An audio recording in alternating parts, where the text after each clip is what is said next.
My father refused to walk me down the aisle because my sister, who hates me, planned a party on the same day. But when he saw who took his place, he completely lost it. My wedding day was supposed to be the happiest of my life. Instead, it became a brutal reminder of my father's ultimate betrayal, as he chose my sister's twisted manipulations over walking me down the aisle. But what he didn't know was who would step in to take his place, and his reaction when he found out still sends shivers down my spine.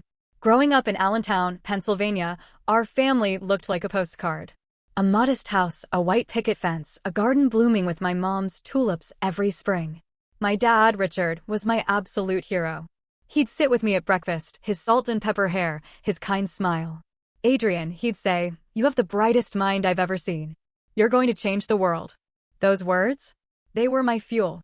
My mom, Eleanor, was our family's calm center, always putting us first, teaching me to bake her famous chocolate chip cookies. It felt perfect.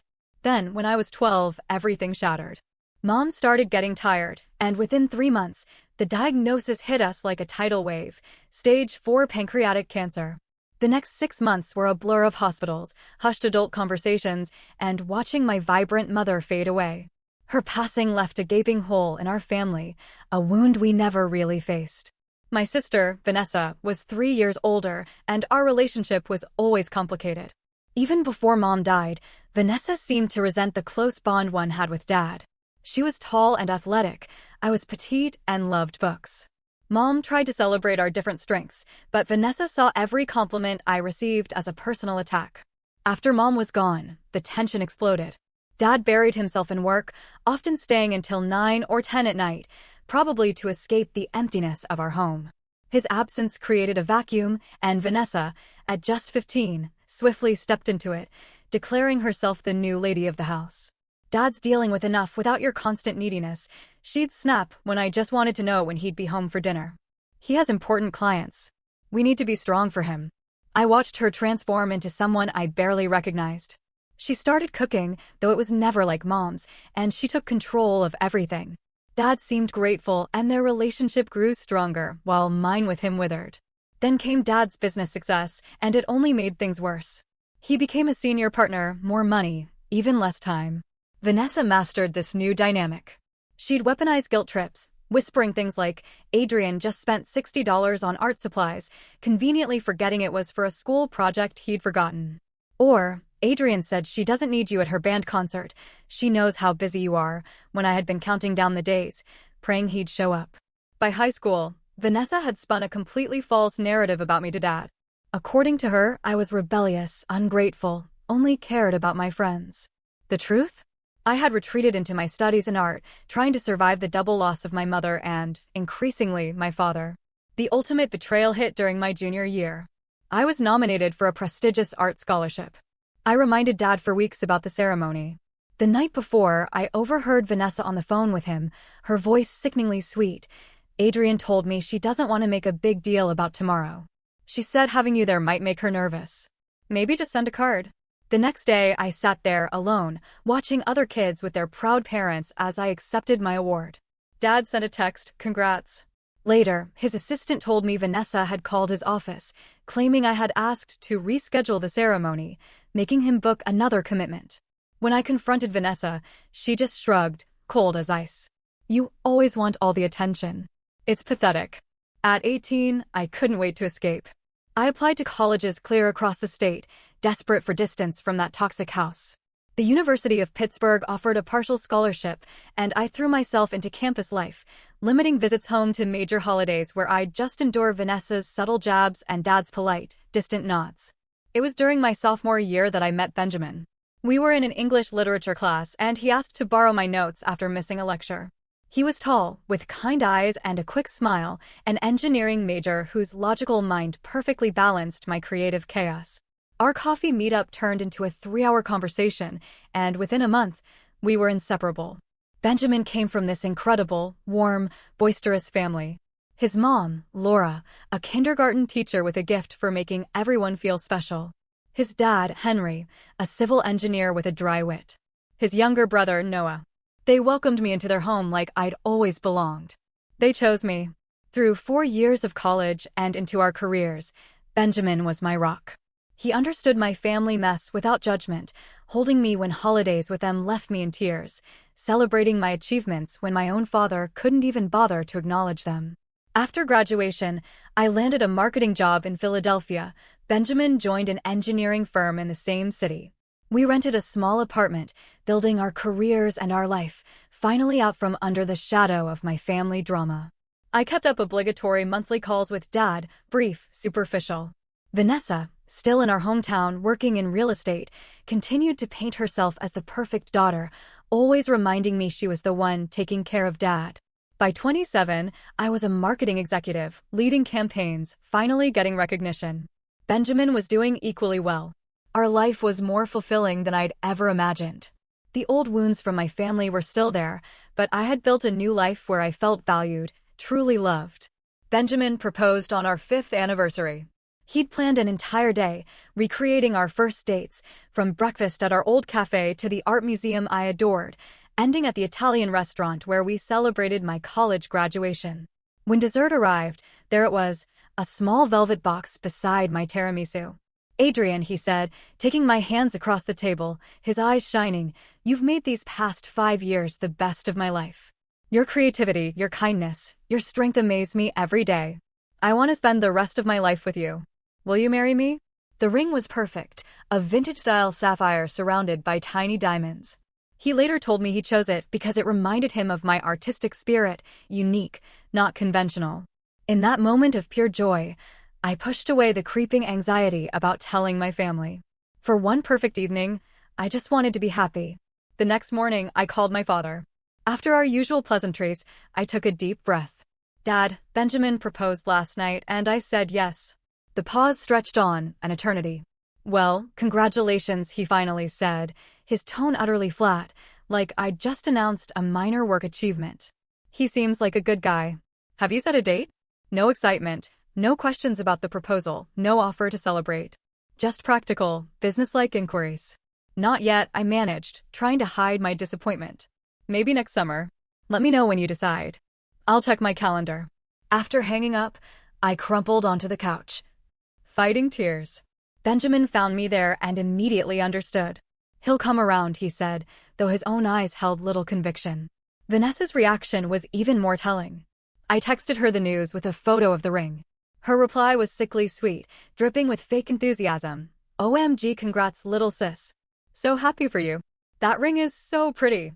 The excessive exclamation points couldn't mask the seething jealousy I knew was there.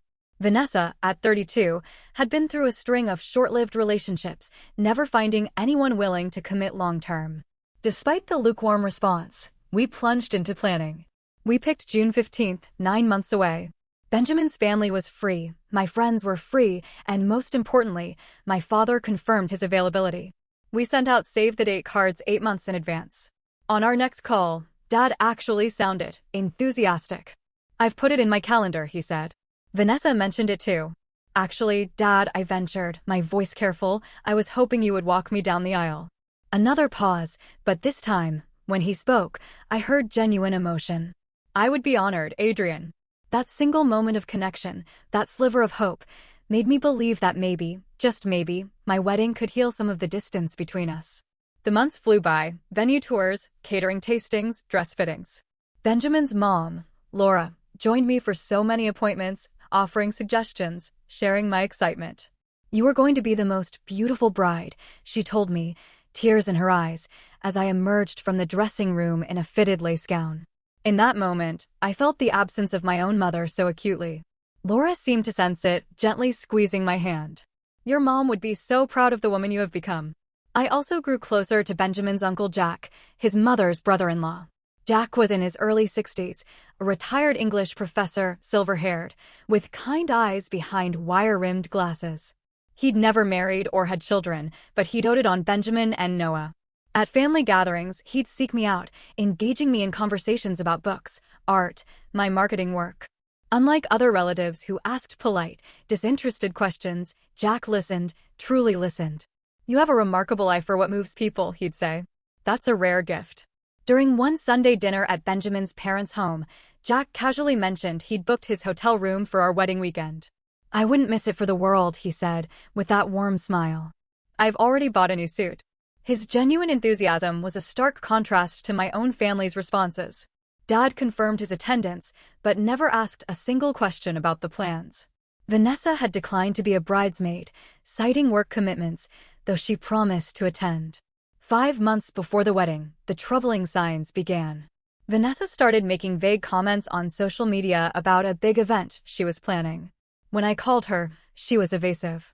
Just something for work, she'd dismissively say. Nothing for you to worry about. But as our wedding date loomed closer, I saw more posts. Venue scouting, discussing catering options, June target date.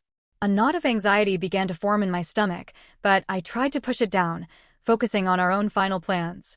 The bombshell dropped exactly 3 months before our wedding day. Vanessa called me on a Sunday afternoon, her voice sickeningly sweet.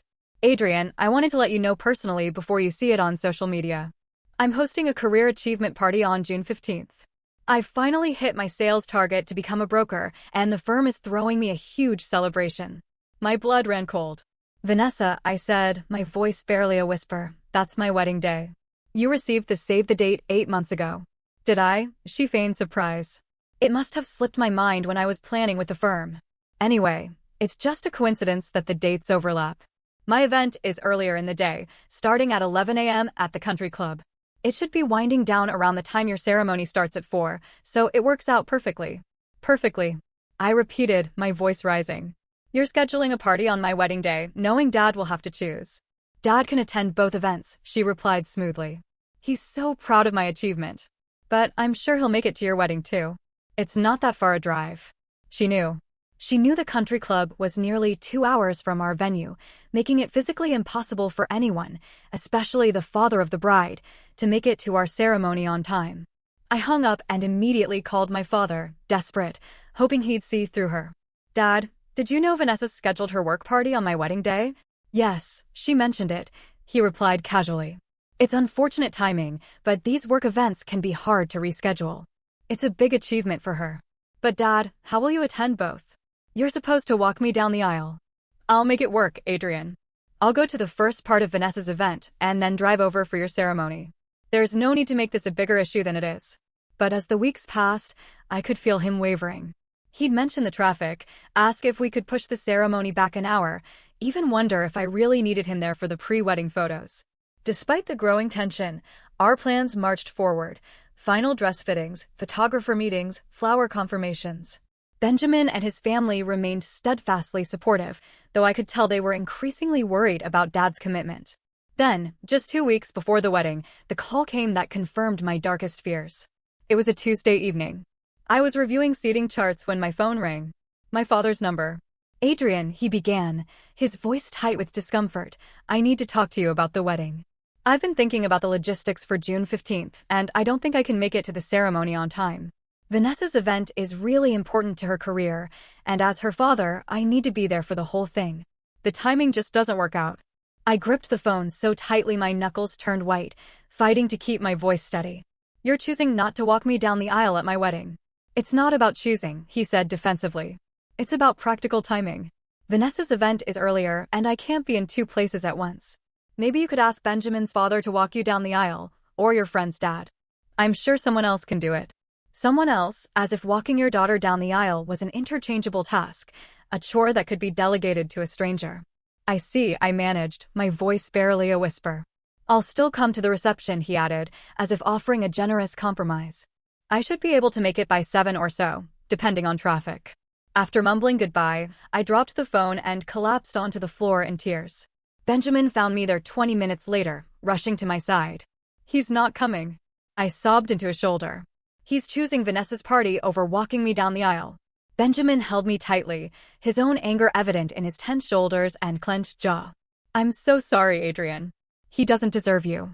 That night, as we lay in bed, Benjamin gently suggested postponing. We could move it to another date, he offered. Give your dad no excuse not to be there. The thought had crossed my mind, but something inside me rebelled. No, I said firmly. I am not rearranging our wedding because of Vanessa's manipulations. That's exactly what she wants. The next day, Benjamin's mother called, sensing my distress. I found myself pouring out the whole agonizing story. Oh, sweetheart, Laura said, her voice filled with such motherly concern. I can't believe your father would do this to you. I don't know what to do, I admitted. Part of me wants to beg him to reconsider, but I know that's what Vanessa expects. She wants me to seem desperate. Listen to me, Laura said firmly. This is your day, yours and Benjamin's. Don't let anyone diminish it. Your father is making a choice he will regret for the rest of his life, but that is his burden to bear, not yours. Her words gave me strength, but the question still gnawed at me. Who would walk me down the aisle? The traditional father-to-daughter moment had been something I dreamed about, despite our difficult relationship. The thought of walking alone felt like a public acknowledgement of my father's rejection. Later that week, Benjamin's uncle Jack called. Benjamin told me what happened, he said gently. I hope you don't mind him sharing. Of course not, I replied, touched by his thoughtfulness. I know this is a difficult time, Jack continued. Family disappointments cut the deepest. Something in his tone suggested he knew this pain personally. It sounds like you understand. More than you might guess, he said. My own father never forgave me for choosing literature instead of business. Some wounds never fully heal, but we learn to build beautiful lives despite them.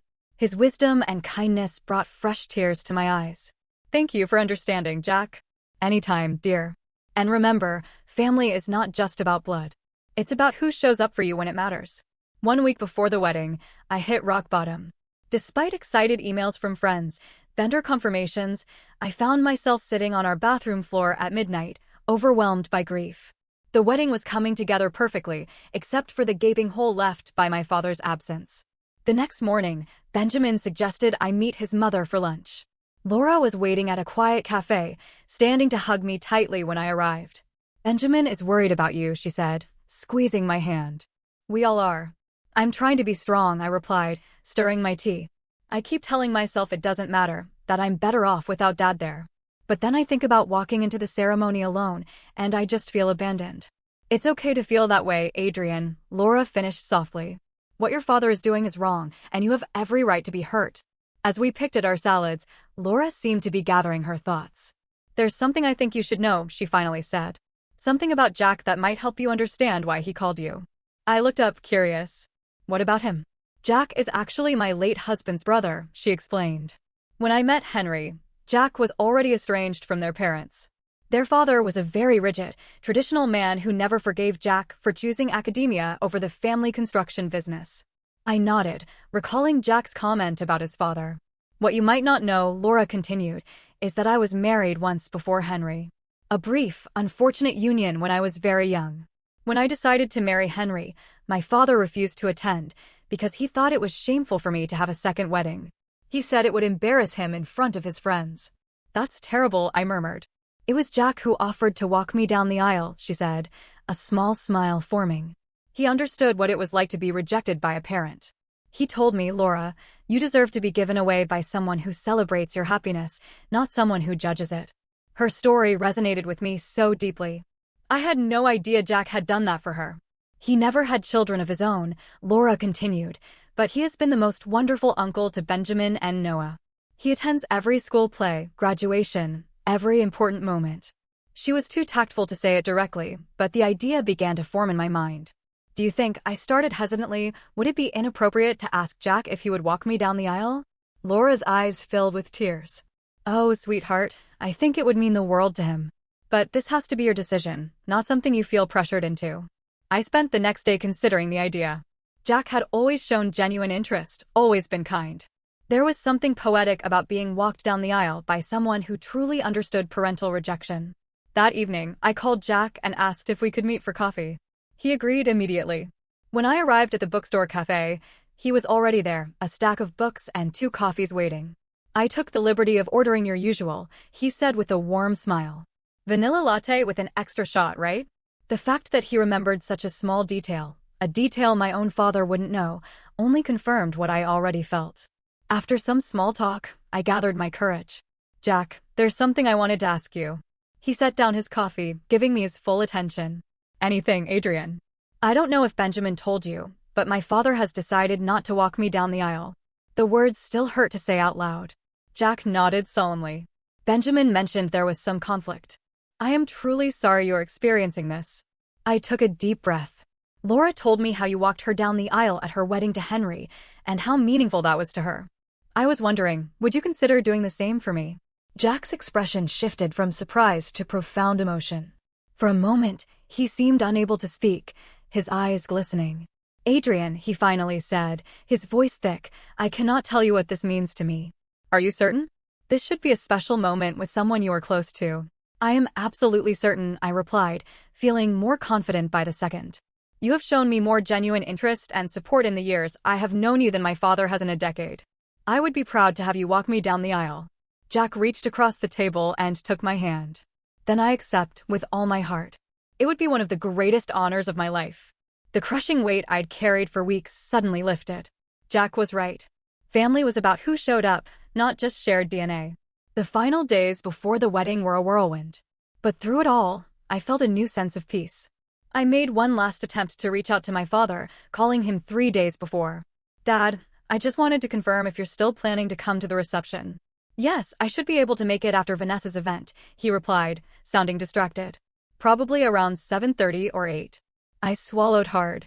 "I also wanted you to know that I've asked Benjamin's uncle, Jack, to walk me down the aisle." A pause. "Who?" "Jack Harris. Benjamin's uncle. He's been very supportive." "I see." His tone was unreadable. "Well, I suppose someone has to do it if I cannot be there on time." His dismissive response only confirmed I had made the right choice. The night before, we had a small rehearsal dinner. Jack was there, looking distinguished. During dinner, he stood to offer a toast that brought tears to many eyes. "To Adrian and Benjamin," he said, raising his glass. "True love is not just about finding the right person, but also about creating a family of choice that supports and celebrates you. I've watched your relationship blossom, and the care and respect you show each other gives me hope for the future. I am deeply honored to play a small role in your special day tomorrow." Later that evening, as guests were leaving, I checked social media one last time. Vanessa had posted about her career celebration.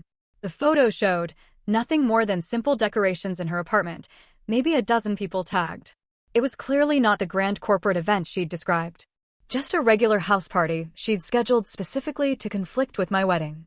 The knowledge should have hurt, but instead, I felt a strange sense of clarity. The scales had finally fallen from my eyes. Her jealousy ran so deep she would sabotage one of the most important days of my life simply out of spite. I closed the app and turned off my phone, determined not to let her negativity touch me. Tomorrow would be about love, not family drama. I awoke on my wedding day to sunshine. My bridesmaids, my closest friends, arrived early, their excitement infectious. As my friend Sophia was getting her hair styled, my phone chimed. A text from my father. "Good luck today. Vanessa's event starts at 11 o'clock. If it wraps up early, I might be able to make it to the reception by 7 or 8. Save me some cake." Not a word of regret about missing the ceremony. Not even congratulations or "I love you." Just a cold, casual reminder that Vanessa's party was his priority. I handed the phone to my bridesmaid, Zoe, unable to respond. She read it, shook her head in disbelief. "He's unbelievable," she muttered, giving me a hug. "Try not to let it ruin your day." Around noon, Jack knocked on the suite door, immaculately dressed in his tuxedo, holding a small gift box. "I hope I'm not intruding," he said. The bridesmaids discreetly gave us privacy. "You look absolutely radiant," Jack said, his eyes crinkling with genuine warmth. "Benjamin is a very fortunate young man." "Thank you for coming by," I replied. "And for everything else." Jack handed me the box. "I wanted you to have this today. It belonged to my mother, and I've been saving it for a special occasion." Inside was a delicate vintage handkerchief, edged with lace, embroidered with tiny blue flowers. "Something old, something blue," Jack explained. "My mother carried it on her wedding day in 1930. Tears welled in my eyes. "It's beautiful, Jack." "I'd be honored." "There's one more thing," he added, reaching into his pocket. "Laura asked me to give you this. It was meant to be a surprise." He handed me a small velvet pouch. Inside was a delicate silver bracelet with a single charm, a paintbrush crossed with a pen. "She remembered you telling her how you loved both writing and painting as a child," Jack explained. "She wanted you to have a reminder of your creative spirit on your wedding day." The thoughtfulness overwhelmed me. These people, who had no obligation to me by blood, had shown more care for my happiness than my own family ever had. "Please thank her for me," I managed, fastening the bracelet. "This means so much." Jack nodded, understanding. "I should let you continue getting ready. I'll see you before the ceremony." As the afternoon progressed, I focused on the joy. My bridesmaids helped me into my dress, my mother's pearl earrings, Laura's bracelet, Jack's handkerchief tucked into my bouquet. I felt ready. At 3:30, the photographer. Then Benjamin's mom, Laura, knocked. "Oh, Adrian," she breathed, her eyes welling up. "You are absolutely stunning." 10 minutes before 4, I walked to the garden terrace. Through the glass doors, I could see our guests, the floral arch, Benjamin waiting. Jack was in the anteroom, slightly nervous but composed. When he saw me, his expression was pure pride. "Ready?" he asked gently. I nodded, too emotional to speak. Jack offered his arm. As the first notes of Canon in D began, the doors opened. Walking down the aisle with Jack beside me, I felt a curious blend of emotions. There was still a pang of sadness that my father had chosen to miss this moment, but it was overshadowed by gratitude for the man who had stepped in with such grace and kindness. And Benjamin's face, as he watched me approach, was worth every moment of planning, every family drama, every tear shed. His eyes shone with love and wonder. In that moment, I knew with absolute certainty that we were creating our own family, one built on mutual respect and genuine care. The ceremony was everything I'd hoped for. We exchanged our own vows, promising to support each other's dreams, to communicate honestly, to choose each other every day. When the officiant pronounced us husband and wife, the applause felt like an embrace. The cocktail hour and dinner were filled with laughter, toasts, and dancing. Benjamin's father gave a heartfelt speech. Jack's toast brought happy tears. By 8:30, it was clear my father wouldn't make even the reception. I tried not to let it dampen my spirits as Benjamin and I shared our first dance. As the evening wound down, around 10:30, with only 40 guests remaining, I saw him near the entrance. My father, looking uncomfortable, hastily dressed. Benjamin saw him too, squeezing my hand. "Do you want me to run interference?" I shook my head. "No, I need to handle this." He approached awkwardly, holding a small gift bag. "Congratulations," he said stiffly, leaning in for an equally stiff hug. "Sorry I'm late." Vanessa's thing ran longer than expected. The casual way he referenced missing my entire wedding ceremony made my blood boil, but I held it in. "I'm glad you could make it for the last hour of the reception." If he detected the sarcasm, he didn't acknowledge it. He looked around. "It looks like it was a nice wedding," he commented, as if discussing a movie he'd missed. "It was beautiful," I replied. "Perfect, actually." An uncomfortable silence. He thrust the gift bag forward. "This is from Vanessa and me." A set of crystal wine glasses. "Thank you," I said, setting it aside. "Would you like a drink?" He nodded, and as the bartender prepared his scotch, he finally asked the question. "So, who ended up walking you down the aisle?" "Jack Harris," I replied. "Benjamin's uncle." He frowned. "The older gentleman in the navy tuxedo, the one who gave that toast earlier?" I nodded. "Yes, that's him." "You had a stranger walk you down the aisle?" His tone was incredulous, like I'd made an absurd, shameful choice. "He is not a stranger to me," I said firmly.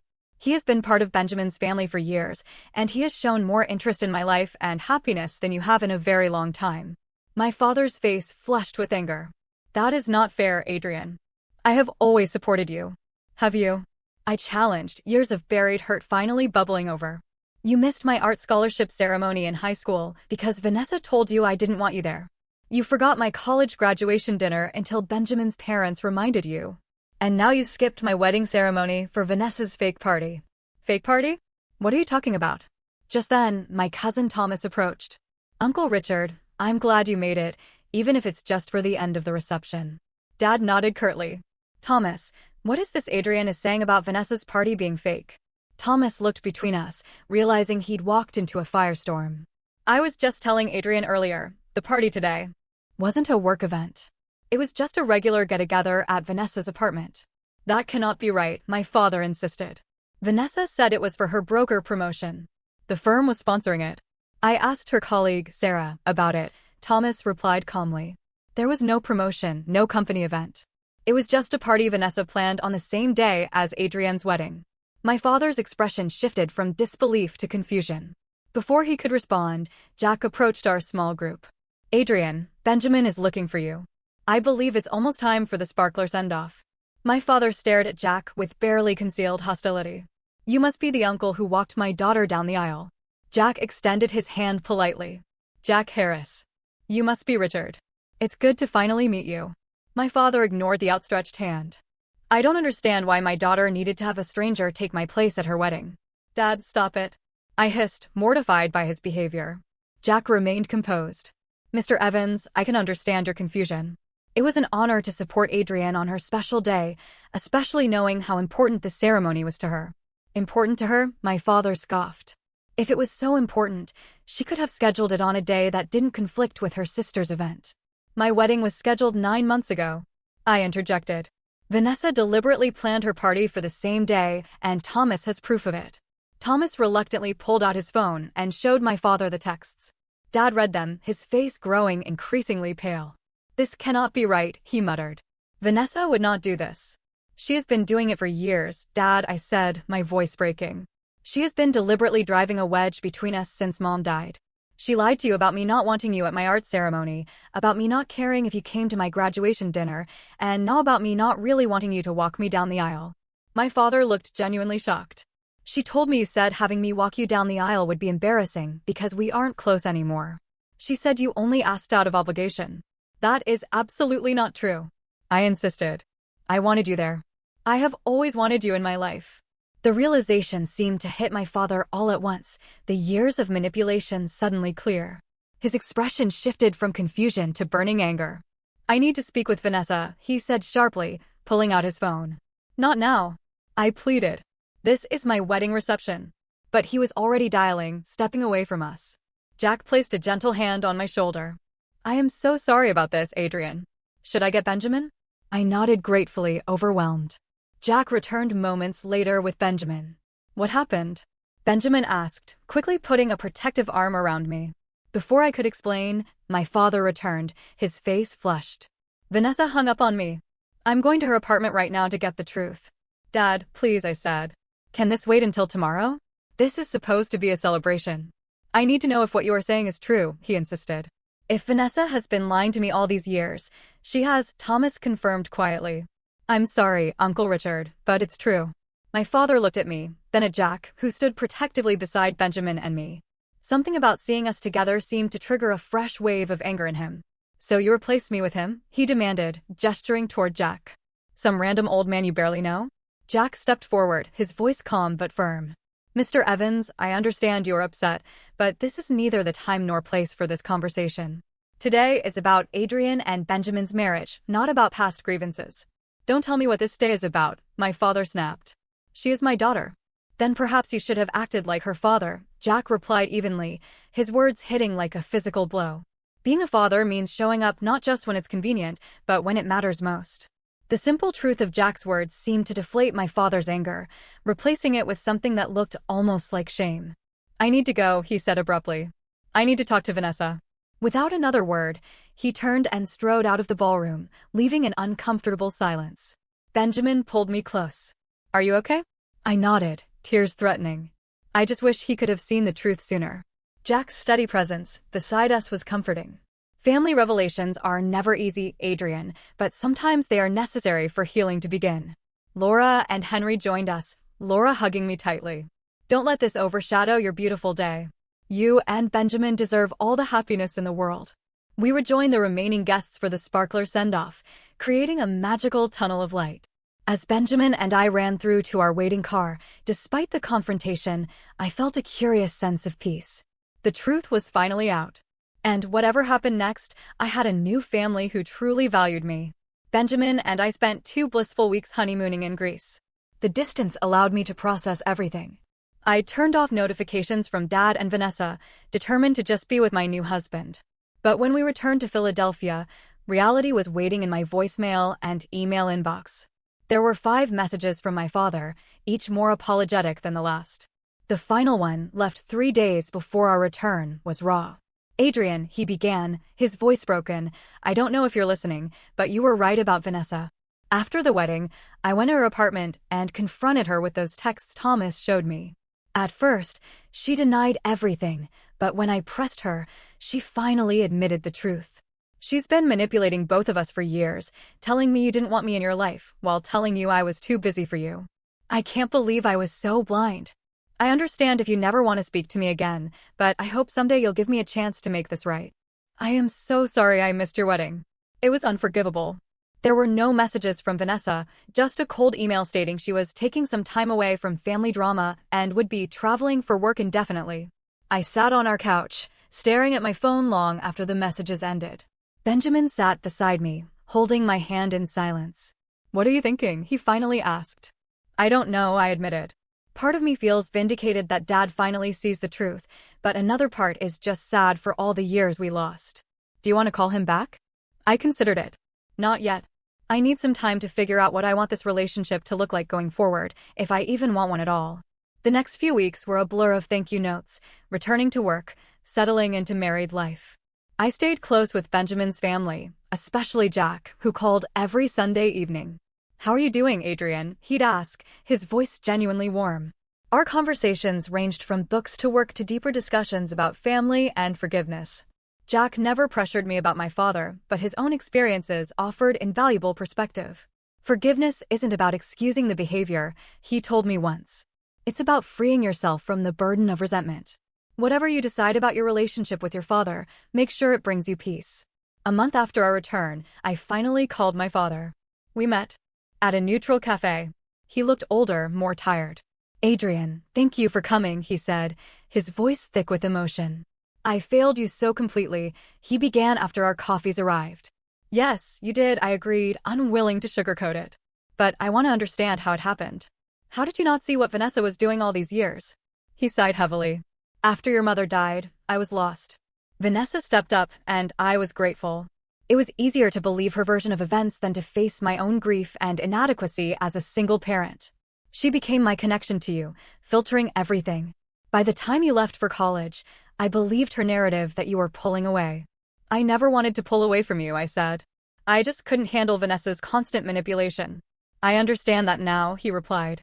When I confronted her, she finally admitted everything. "She's been jealous of our relationship since you were a child.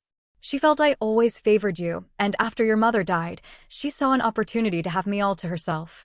"Have you spoken to her since?" He shook his head. "She left for Florida the day after I confronted her. Staying with a friend. Refuses to discuss it. I don't know when or if she'll come back."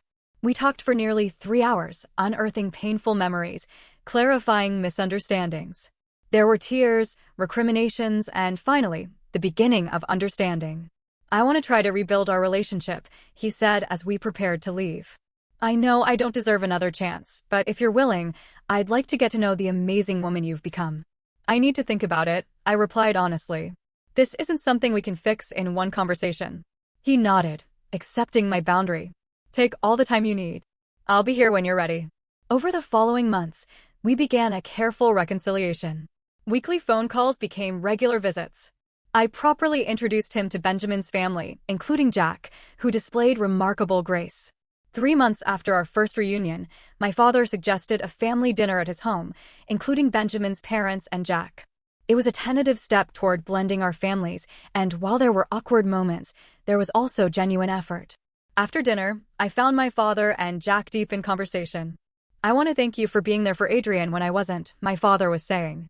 "Walking her down the aisle should have been my privilege, but you did it with honor." Jack nodded. "She is a remarkable young woman. You should be very proud of who she has become, largely through her own strength and determination." "I am," my father agreed. "I just wish I had been more present to see it happening." Their conversation gave me hope that perhaps the wounds of the past could truly heal with time and effort.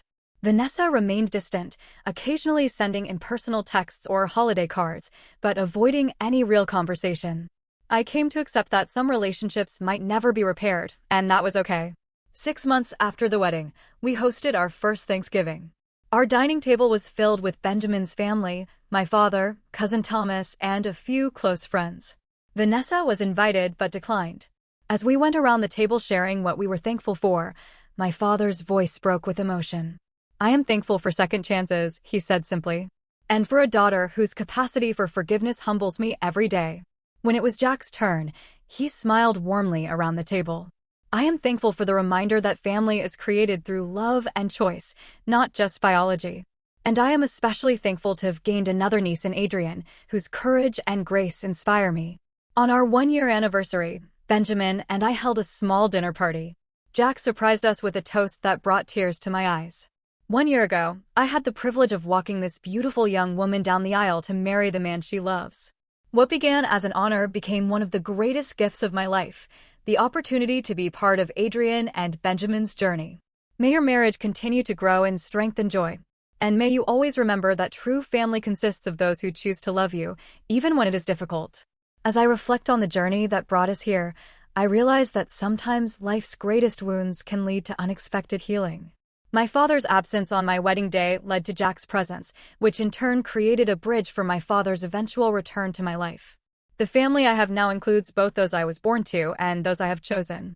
All imperfect, all valuable in their own ways. I've learned that forgiveness doesn't mean forgetting or excusing harmful behavior. It means freeing yourself from the burden of resentment and creating boundaries that protect your heart while allowing for growth and change.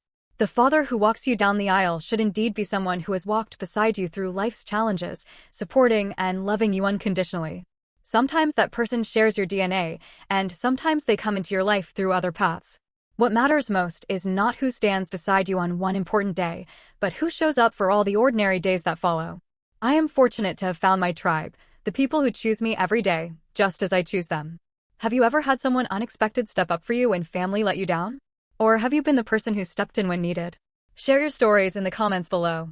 If this story touched your heart, please give it a like and subscribe to hear more tales of family, forgiveness, and finding your own path. And remember, sometimes the most beautiful families are the ones we create through love and choice, not just the ones we are born into. Thank you for listening, and I hope you find your own tribe of people who choose you every single day.